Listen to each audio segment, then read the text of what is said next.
देख रहे हैं आप जोहार झारखंड और आपके साथ मैं हूं विवेक। झारखंड विधानसभा का मानसून सत्र इस बार महज 6 दिन का होगा, जिसमें अनुपूरक बजट पेश होगा और कई विधायी कार्य निपटाए जाएंगे।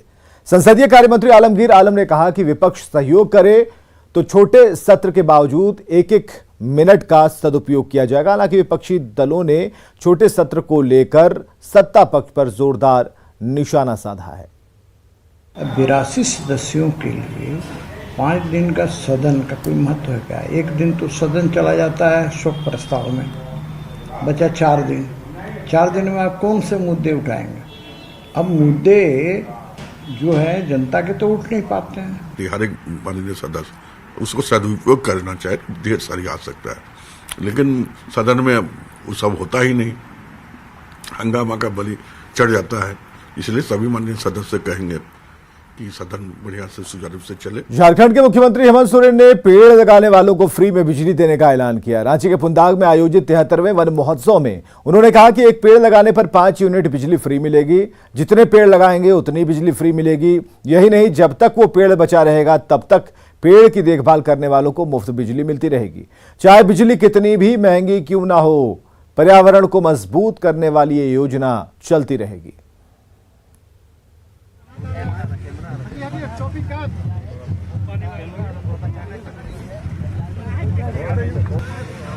इस कैंपस में पेड़ दिखेंगे, पेड़ के हिसाब से एक पेड़ पर 5 यूनिट बिजली फ्री मैं दूंगा।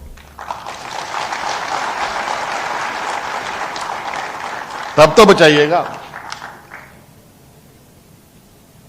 कम से कम। ऐसे नहीं तो वैसे ही हम ही आपको कुछ देते हैं। 5 यूनिट बिजली फ्री दिया, लेकिन एक पेड़ आपको लगाना है। और जब तक वो पेड़ रहेगा, 10 साल, 5 साल, 20 साल, 25 साल, बिजली का जो भी दाम होगा उसमें हो सकता है अभी 2 रुपया, 4 रुपया, 5 रुपया यूनिट हो, 50 रुपया यूनिट भी होगा तो भी हम फ्री देंगे।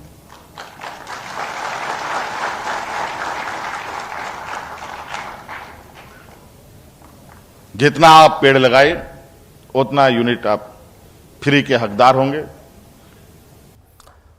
निर्वाचित राष्ट्रपति द्रौपदी मुर्मू के खिलाफ सोशल मीडिया पर आपत्तिजनक टिप्पणी का मामला थाना पहुंच गया। बीजेपी कार्यकर्ता आशीष सिन्हा ने मुर्मू के राष्ट्रपति बनने की खुशी में फेसबुक स्टेटस अपडेट किया था। इस पर स्थानीय निवासी इनोसेंट सोरेन ने आपत्तिजनक टिप्पणी कर दी। आशीष सिन्हा ने पार्टी नेताओं को यह बात बताई और इसके बाद बीजेपी अनुसूचित जनजाति मोर्चा के जिला अध्यक्ष विमल मरांडी ने दुमका नगर थाने में FIR करवा दी। दुमका पुलिस ने इस पर कड़ी कार्रवाई की बात कही है। अपने जो अभी महामहिम बनी है द्रौपदी मुर्मू, उनके बारे में एक इनोसेंट नाम का कोई लड़का है जो कि उसके आपत्तिजनक शब्द का उपयोग किया है। इसी को लेकर के हम लोग थाना में आज आवेदन देकर के उनसे कानूनी कार्रवाई की मांग की है। विमल मरांडी बागमोचा के रहने वाले हैं, उनके द्वारा नवनिर्वाचित महामहिम राष्ट्रपति महोदय को टैग करते हुए एक पोस्ट टैग किया गया है, जिसका आपत्ति दर्ज करते हुए एक आवेदन दिया गया है, जिस पर जांच कर आवश्यक कार्रवाई की जाएगी। राष्ट्रपति चुनी गई द्रौपदी मुर्मू का संथाल परगना से गहरा लगाव रहा है। संथाल परगना की बीजेपी नेता और पूर्व मंत्री लुइस मरांडी ने कहा कि राज्यपाल रहते द्रौपदी मुर्मू कई बार दुमका आई, आदिवासी गांव का दौरा किया, उनसे उनकी भाषा और उनकी बोली में बातचीत की और यही वजह है कि संथाल परगना का आदिवासी समुदाय खुश है।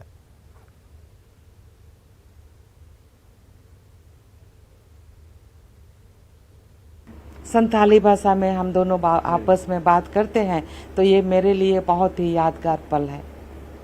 जैसे मैं कुछ संथाली भाषा में क्या नहीं, जैसे वो पूछते हैं ना कि आप कैसी हो, चे लिका मिना पिया, या फिर आर नोते ना चे लिका स्थिति मिना हर को चे लिका मिना को, माने आम पब्लिक का क्या स्थिति है।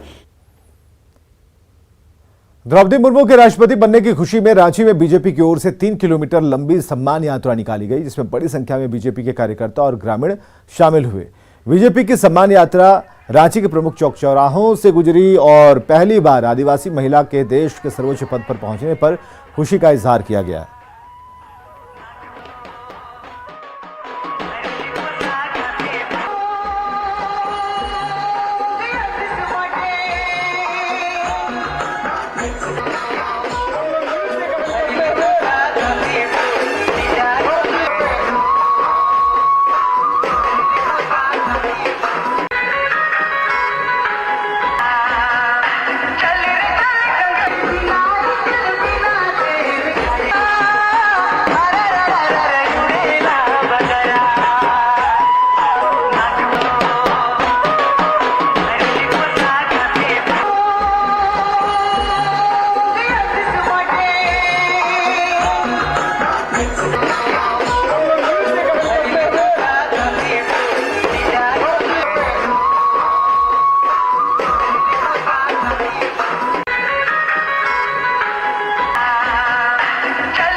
केंद्रीय जनजातीय कल्याण मंत्री अर्जुन मुंडा ने कहा कि आदिवासी बहुल गांवों में 514 नए एकलव्य मॉडल स्कूल शुरू हो गए हैं, जहां 4G कनेक्टिविटी के जरिए स्मार्ट क्लासेस चलाए जा रहे हैं। मुंडा ने कहा कि कांग्रेस के शासनकाल में आदिवासियों की घोर उपेक्षा हुई, पर एनडीए के शासनकाल में जनजातीय समुदाय के विकास पर 80,000 करोड़ रुपए की योजनाएं चलाई जा रही हैं।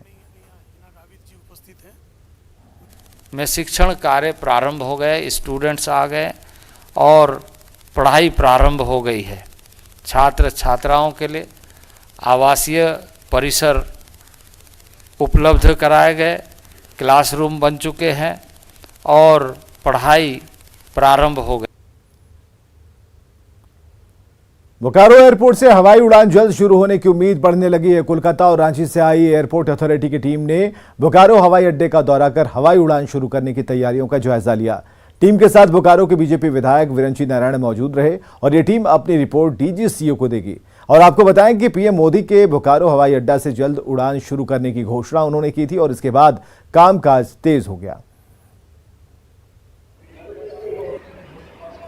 आज अच्छा लगा कि यहाँ कलकत्ता से टीम आई है,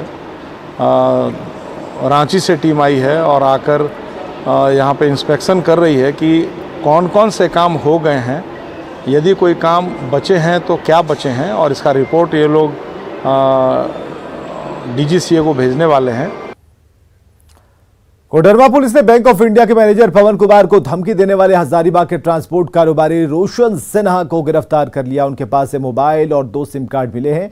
दरअसल लोन नहीं चुकाने के चलते फाइनेंसर ने उनकी गाड़ी जब्त कर ली। पैसे का संकट गहराया तो वो कर्ज लेने बैंक मैनेजर पवन कुमार के पास पहुंच गए, पर डिफॉल्टर होने के चलते उनका एप्लीकेशन नामंजूर हो गया। इसका बदला लेने के लिए उन्होंने चोरी के मोबाइल से बैंक मैनेजर को धमकी दी, पर तेज तर्रार कोडरमा पुलिस ने उन्हें 24 घंटे में गिरफ्तार कर लिया। उनके द्वारा मोबाइल से फ़ोन करके इनसे रंगदारी और एक्सेस का मांग किया गया और जान मारने की धमकी दी गई। तो पुलिस अधीक्षक महोदय के जो है आदेशानुसार जो है हम लोगों ने ये काम किया और जो है फिलहाल जो है जो आरोपी हैं उनको पकड़ के हिरासत में लाया। जमशेदपुर धनबाद के पुटकी की ए टाइप कॉलोनी में बीसीसीएल के क्वार्टर का छज्जा गिरने से 2 बच्चियां गंभीर रूप से घायल हो गईं, जिनका इलाज धनबाद के निजी अस्पताल में चल रहा है। स्कूल जाने के लिए दोनों बच्चियां तैयार हो रही थी, तभी क्वार्टर का छज्जा टूटकर उनके ऊपर ही गिर गया, जिसमें दबकर दोनों गंभीर रूप से घायल हो गई। बीसीसीएल के ज्यादातर क्वार्टर इन दिनों जर्जर हैं और इसका मलबा टूटकर गिरता रहता है। तो ये लोग गया उन्होंने अंधेरा था, तो अब जैसे ही वहाँ गई है तो उंगली लेकर के तब तक गया धस गया तो 2 बच्चा गिरा। तो 2 बच्चा गिरा तो एक का तो बहुत ज्यादा सीरियस हुआ है और एक को पीठ में अंदरूनी चोट है। दुमका के वासुकीनाथ मंदिर परिसर में तीसरी आंख से पल पल की निगरानी हो रही है। इसके लिए मंदिर के चप्पे चप्पे में 600 से ज्यादा सीसीटीवी कैमरे लगाए गए हैं, जिनकी मदद से दुमका के डीसी और बीडीओ से लेकर कई आला अधिकारी हर पल पैनी नजर रखते हैं। साथ ही वासुकीनाथ धाम आने वाले श्रद्धालुओं की सुविधा का पूरा ख्याल रखा जाता है।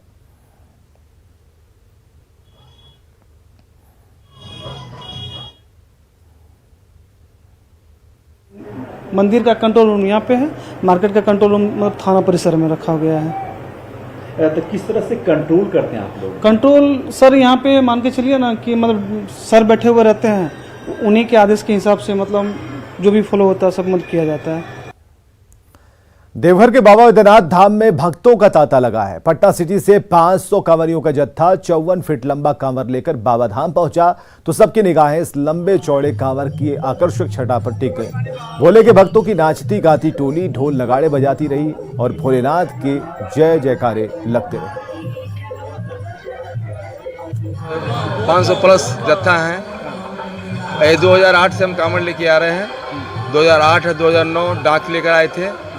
उसके बाद हम 54 घंटा में 54 फीट का कांवड़ लेके आ रहे हैं। हम लोग का शारदा है, खुशी है, बाबा खुश भी हो जाएंगे, हम लोग को दया दृष्टि भी देंगे, संस बरकत देंगे। इसी के उत्साह में हम लोग सब लोग मिलकर जाते हैं। आप एक दूसरे में। धनबाद के IIT ISM में टिप हो रहा हाईटेक चिप नेत्रहीनों के लिए वरदान साबित होगा। 5 साल के रिसर्च के बाद जब ये चिप दिव्यांगों के चश्मे में फिट हो जाएगा तो उनकी राह आसान हो जाएगी। चिप से आसान होगी नेत्रहीनों की राह।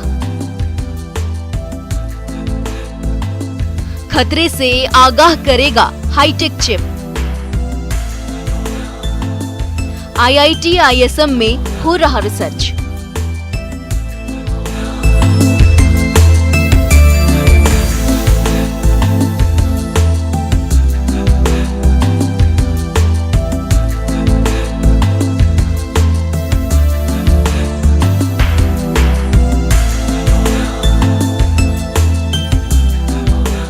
देश के प्रतिष्ठित इंजीनियरिंग संस्थानों में से एक IIT ISM में ऐसे हाईटेक चिप पर रिसर्च हो रहा है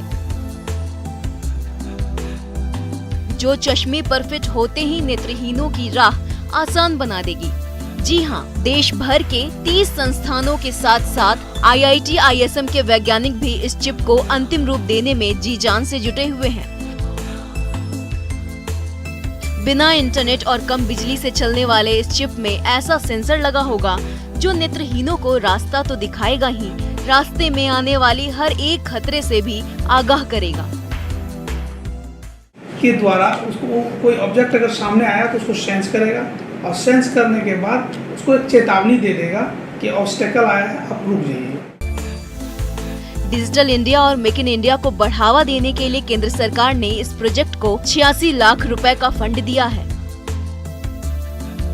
इसके जरिए 5 साल के अंदर इस हाईटेक चिप को अंतिम आकार देना है ताकि वो नेत्रहीनों और कम दृष्टि के शिकार दिव्यांगों के चश्मे में जल्द से जल्द फिट हो सके। इसीलिए IIT ISM के जाने माने वैज्ञानिक बेंगलुरु की एक कंपनी की मदद से इस चिप की कोडिंग में जुटे हुए हैं और उस दिन का सबको इंतजार है जब वो चिप बनकर तैयार होगा और नेत्रहीनों के रास्ते का हर एक अड़चन दूर करेगा।